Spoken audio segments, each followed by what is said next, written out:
Happy spring equinox if you're in the northern hemisphere, and happy fall equinox if you're in the southern hemisphere. And happy is a little bit of a weird word. I actually don't really love using it, especially because we're not always going to be happy. And even this moment in time that is a celebration of the return of life and of fertility and of the liquidity, the juiciness of life returns to the land. And this day, the spring equinox, marks the celebration of this return.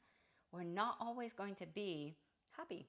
So wherever you are and however you're feeling and whatever you're going through, I know the world is in such upheaval and so many of us are struggling, and we're just it's exhausting, and we're moving through more complex emotions than happy.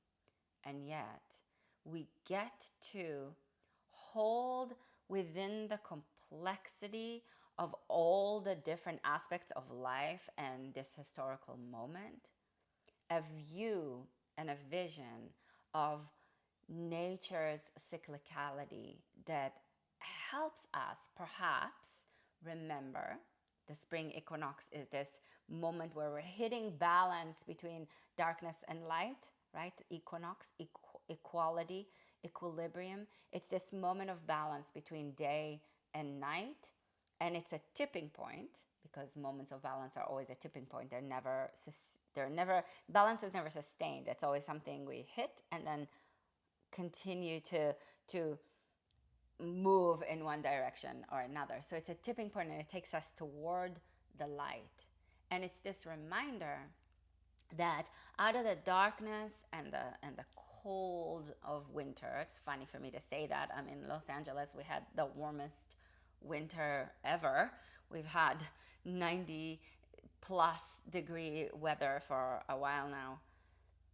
But there's this reminder that difficult, chaotic times, and even times when we feel like nothing is happening, like the winter, the quiet of winter is this time of incubation. It feels like nothing is going on because nothing is emerging on the outside, but underneath the surface, things are happening.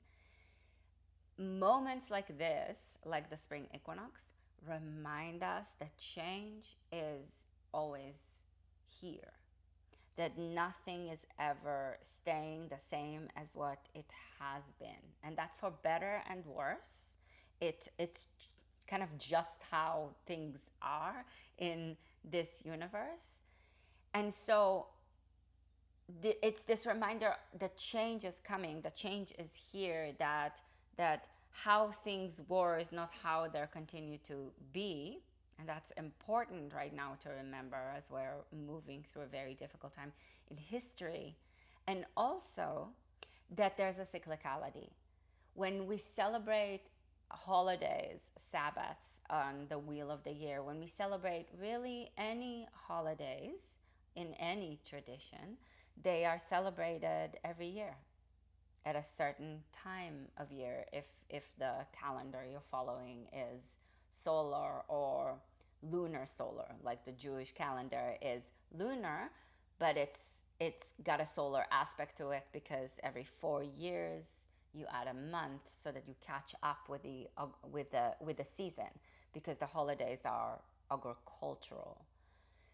So we're reminded that life is cyclical and that everything changes, that we're going to have an opportunity to revisit things because things are cyclical, and also that we get to, within the visit, explore, experience, and even enchant, right? Enchant where things are and how they are changing, how we have changed, and how the world has changed.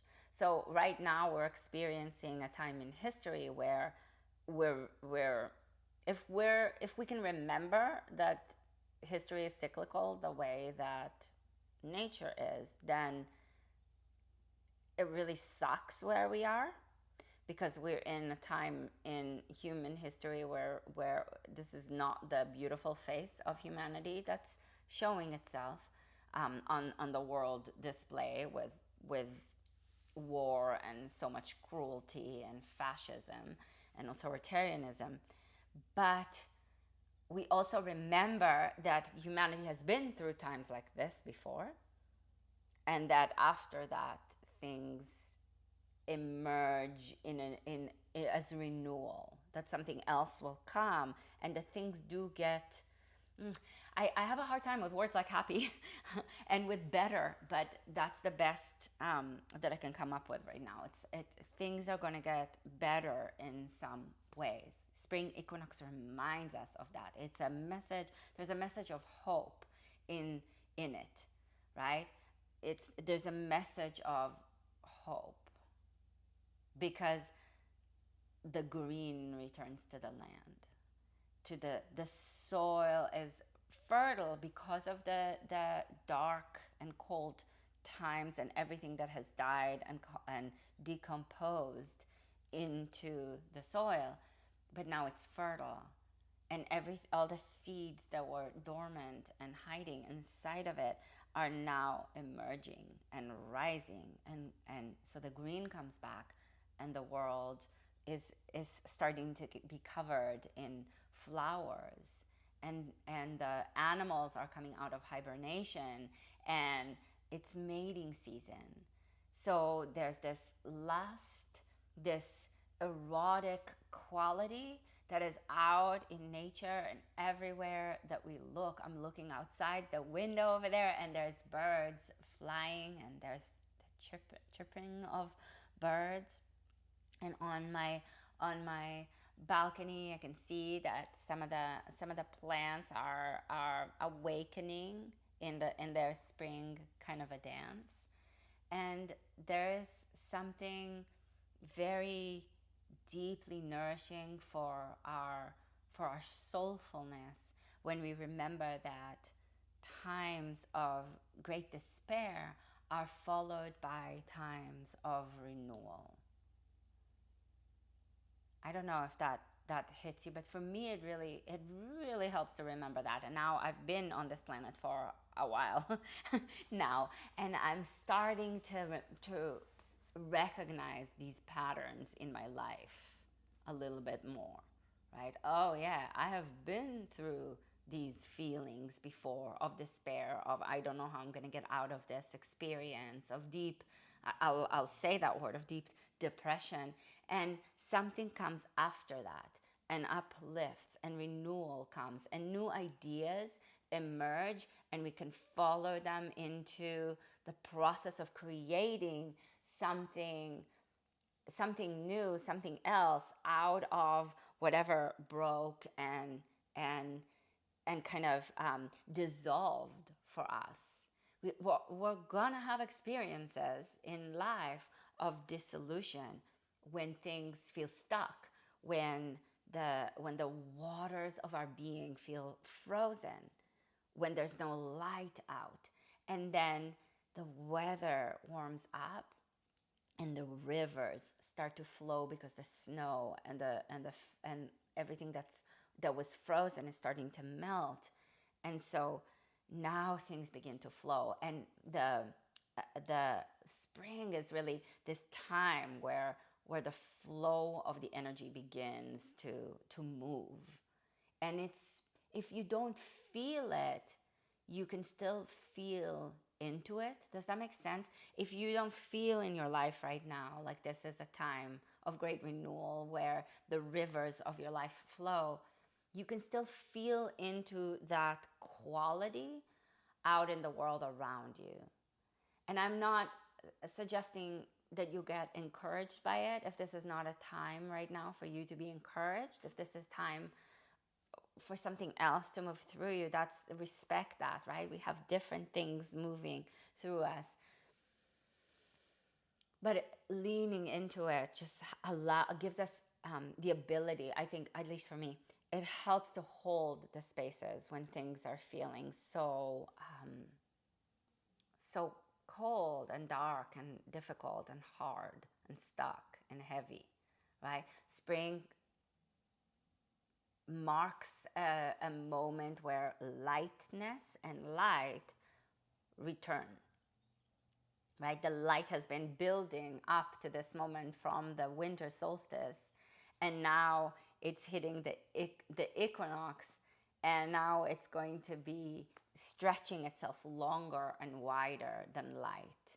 So the tipping point of the equinox takes us into a greater expansion of light, and the power of the sun is growing from where we are on the planet, right? If you're in the northern hemisphere.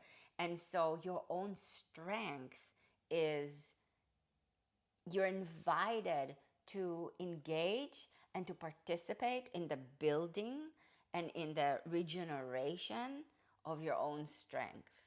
And remind yourself of what your powers are, of what your strengths are, and bring more water, more aliveness to these parts, right? I'm thinking this time is this great invitation to embrace the archetypal presence of creative energy, and to remind ourselves and to maybe have a conversation with ourselves. Maybe we learn something with our own creative power. What are your creative strengths, and how will you, how do you want to nourish those parts and help them grow more in this season?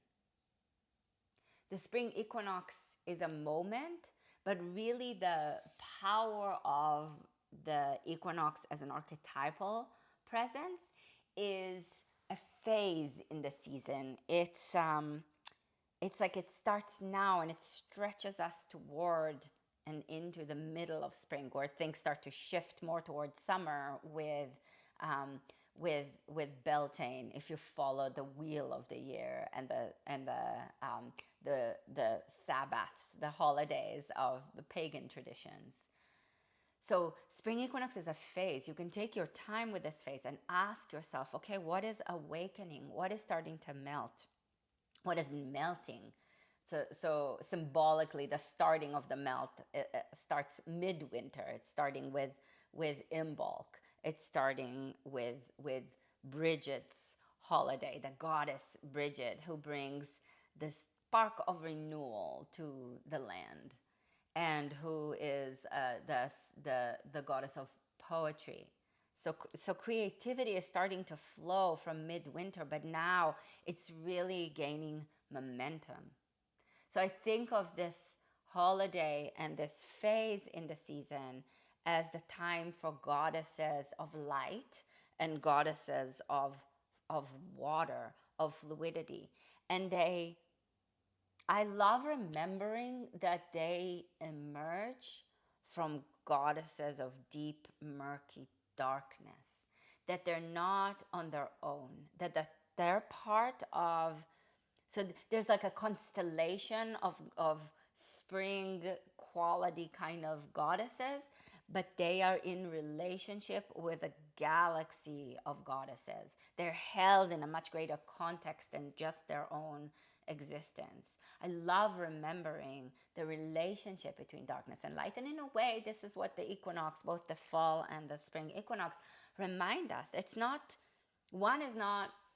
important that one is not better than another. One is not more important than the other. We need the full cycle, and we need to keep moving through these cycles of darkness in order to emerge to the light. And I love to remind myself not to hierarchically place the light above the darkness. I always want to keep them in relationship and in each other's contexts. So this is a time for a constellation of goddesses like, okay, we've awakened with Bridget and Imbolc, a Celtic goddess, and we move with spring. So in a way, the pagan name of the spring equinox is Ostara, and it's named after a goddess from the Germanic tradition, Her name is Iostre, and she is the god. You hear Iostre is very similar to Easter. So the church appropriated, like laid over, basically stole the holiday of the spring equinox of Eostre, of this goddess, and made it about a male deity and the resurrection of this one man, basically, right? When really the holiday it's a season, and it's a resurrection of life on the land, of the plants, of the animals, and it's mating season. And of course, I don't want to get so far, but I cannot so far down the the kind of frustration with what Christianity has done, because it's taken the life force out of the season and the holiday, took the goddess out of it, threw her away, right? Took the eroticism of this time, demonized it, made it not okay, put it in the shadow, sent it to exile, completely took it away from what the time and the holiday is, and then made it about a man and about his resurrection, and not even about his erection, right? Because this is a time, it's a time of liquidity. Take that in. It's a time of melting snow, melting ice, melt ice. Seriously, this is a political a political commentary. Melting the frozen parts and bringing aliveness back. Everything about this is sensual and sexual, and more than that. But in the metaphors of the holiday are very sensual and sexual. So Iostre returns to the land, and the name Iostre is also related to the word estrogen. So it is a fertility and erotic kind of pleasure related, life-giving energy.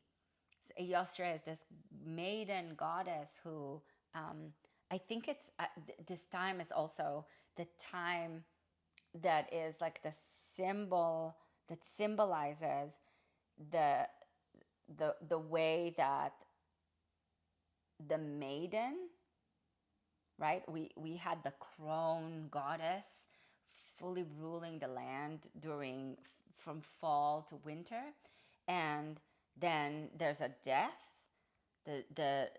She dies, and there's this quiet, silent pause before renewal, and then the maiden is born in Imbolc, but then she hits puberty in spring equinox, okay? And then she's going to become a mother. She's going to become fully pregnant, or give her birth, depending on how you look at it.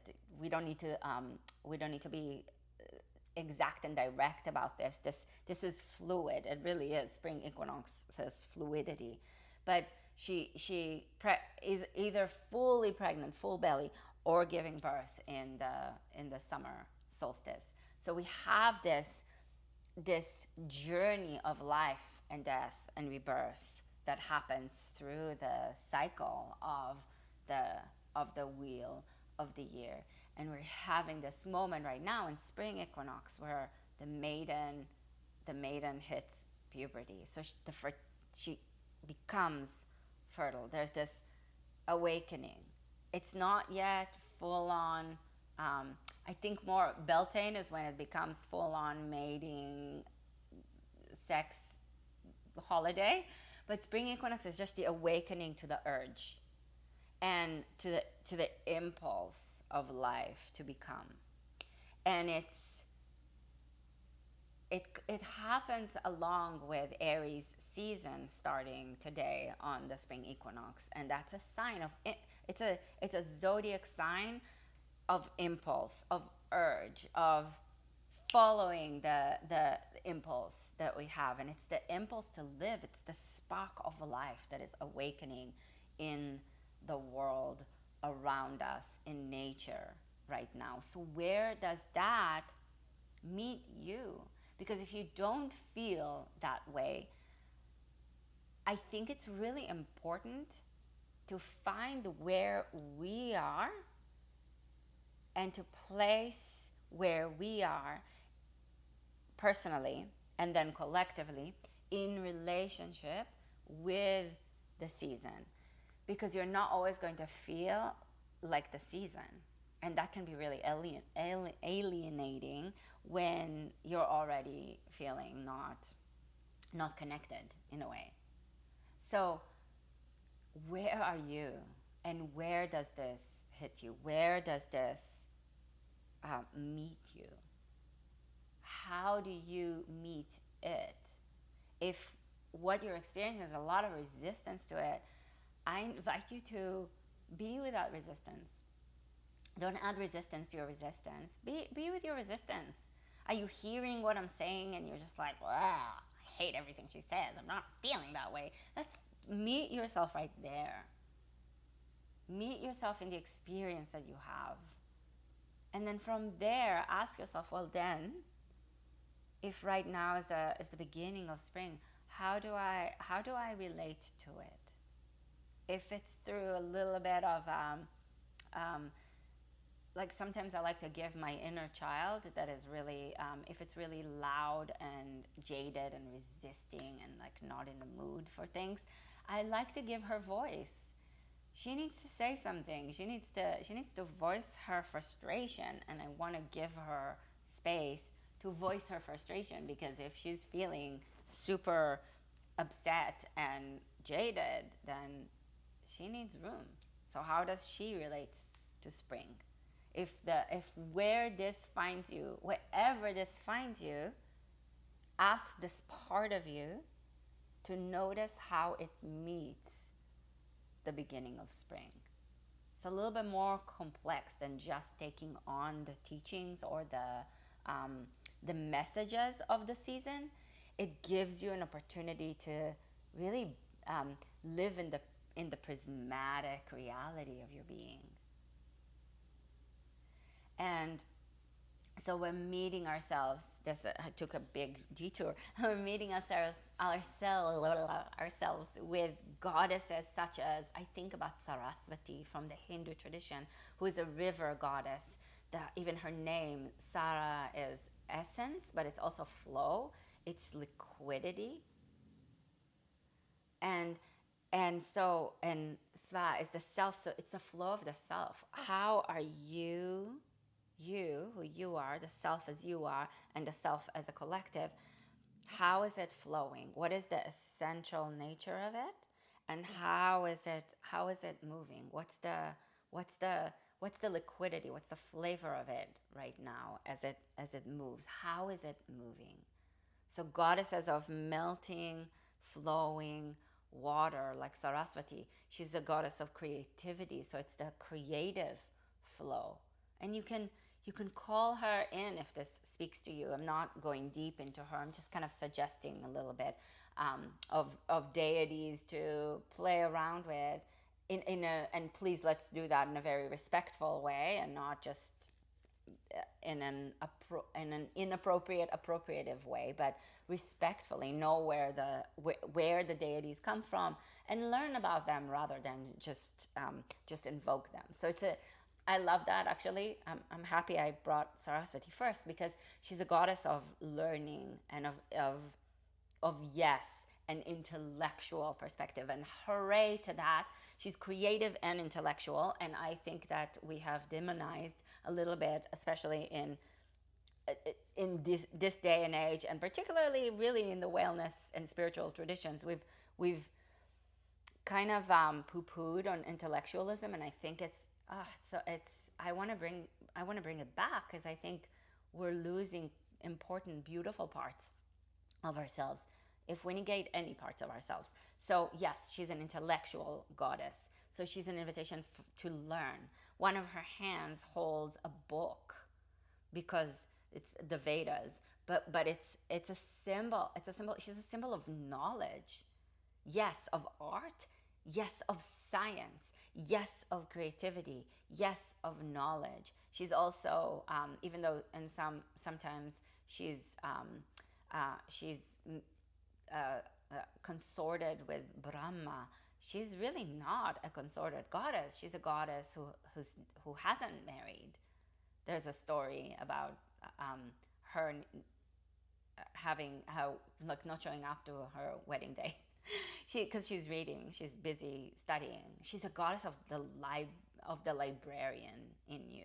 She's powerful and beautiful. I love her so much. So she's the invitation. So she's our gateway into the reminder that as we go into thinking about, playing with, exploring deities from different traditions, we want to do that first and foremost with a little bit of learning so that we show up with respect. I want to learn about it before I invoke it. Okay, so that's just like something to think about and to play with. If you want, actually, you can. I'll leave a link for you for my Spring Equinox somatic ceremony. It's a really deep dive. It's got 6 somatic ritual sessions with mantra and mudra and movement.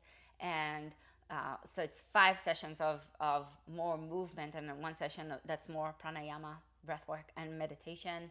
And then there's a whole session, a mythopoetic transmission, a conversation. You can take that with you on a walk, or do your chores and listen to it, or sit with tea and take some notes and learn.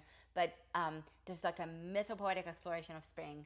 There's 5 sessions of movement and mantra and mudra, like a embodied ritual. There's a session that is a meditation and pranayama, and then there's a lot of prompts to guide you through. It's not just into the season, but really through this phase in the season. And I'll leave a link for you in the description of the video, because I think you're gonna absolutely love it. And I'm so excited. I'm re-releasing it, and it's one of my favorite creations. And I have all the holidays ceremonies, and I'll make all of them available one by one. And so there we explore different deities. But just to throw a couple of more at you, there's Isis from the Egyptian tradition. She's a goddess of resurrection. She it's actually the story about Jesus is originating in the story of Isis and her beloved Osiris, who dies and she resurrects. It's a beautiful story. I'm not really telling it right now, but Isis, a goddess of resurrection, is available right now because it is a time of resurrection, and it is a time of resurrection with Eros, with the erotic. So Eros is a Greek god, right? Like a god and a presence of the erotic nature of reality, and the urge and the impulse to live and to lust and to love deeply, to make love to our lives. In a way, that's one of the deep, most beautiful invitation of spring, is this invitation to make love to your life. And we mentioned Eostre, the Germanic goddess of the spring equinox. She's also she maps on to Eos, the Greek goddess of the dawn, who Homer called her the rosy fingered dawn, right? Or the rosy robed, golden robed goddess. So she's this beautiful energy to play with, and she also has an equivalent in the Hindu tradition that actually comes from the Vedas. So in a way, it's like a pre-Hindu, and that's the goddess Ushas, the goddess of the dawn, who casts away the night every morning and rises and brings this red color, rosy color to the sky, and colors the land with her pink qualities. And you can play with whatever deities. I guess I just mentioned a couple, but maybe we'll explore a few more during a few of them during this season. Maybe we'll bring a little practices to them. I'll have to think of a plan for us here. But in any case, I would invite you to consider and to maybe do your research, if you like, in this holiday of and in this phase, in the season of goddesses of light and of lust. You can think of Venus, of Aphrodite, from the Greek tradition and the Roman tradition. She's a little, I think about her more as a goddess of Beltane, because she's really the full-on lust for life. She's like the full woman. She's not so much the maiden, just in her awakening. She's fully awakened in that department. But she's a great one to bring in. Flowers are great to play with right now.